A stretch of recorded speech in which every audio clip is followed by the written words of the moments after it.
a time when families have needed cost of living relief, this is one of the ways that we've delivered it, along with cheaper medicines, along with our energy bill relief, along with our free TAFE and these measures. I must say as well, with free TAFE, what I have seen when I've gone into TAFEs is people studying construction, electrical, but also studying to be care workers, particularly women, but certainly not exclusively. People wanting to work in childcare, in aged care and in disability care, and free TAFE is making a difference there, and the Coalition have made it clear that free TAFE is gone if they are elected.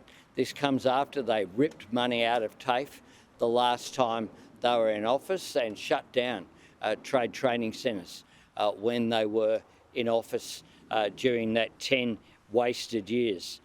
My focus as well is on the pay of childcare workers.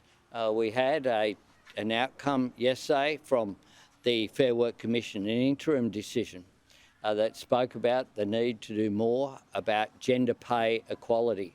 One of the things that my government did as part of our IR reforms was to put gender pay equity in as an objective of the Fair Work Act, something that had to be taken into account. I'm really proud that 62,000 workers in this sector have already benefited from the 15% pay increase that we legislated, and that as well, importantly, as part of that, childcare centres have a cap on the price increases as well. So good for workers, good for families. We know that feminised industries like childcare and aged care have been undervalued. They were heroes during the pandemic. They deserve more than our thanks. They deserve decent pay and conditions. And a precondition for keeping these sectors vibrant is ensuring that the workforce is properly looked after. Last night as well, just on one final comment if I can. If there's one thing that stunned me about last night, it was Peter Dutton being asked not a very difficult question about whether he agreed with the science on climate change. And effectively he said he's not a scientist and couldn't say. There were different views.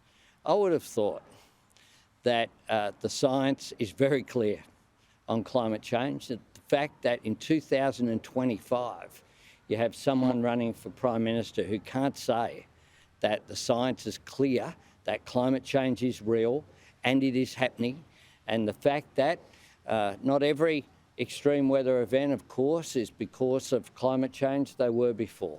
But as I said last night, they are more frequent and they're more intense. And when you have a tropical cyclone headed for the coastline here of southeast Queensland and northern New South Wales, then I don't know what it takes to give a wake-up call to the Coalition.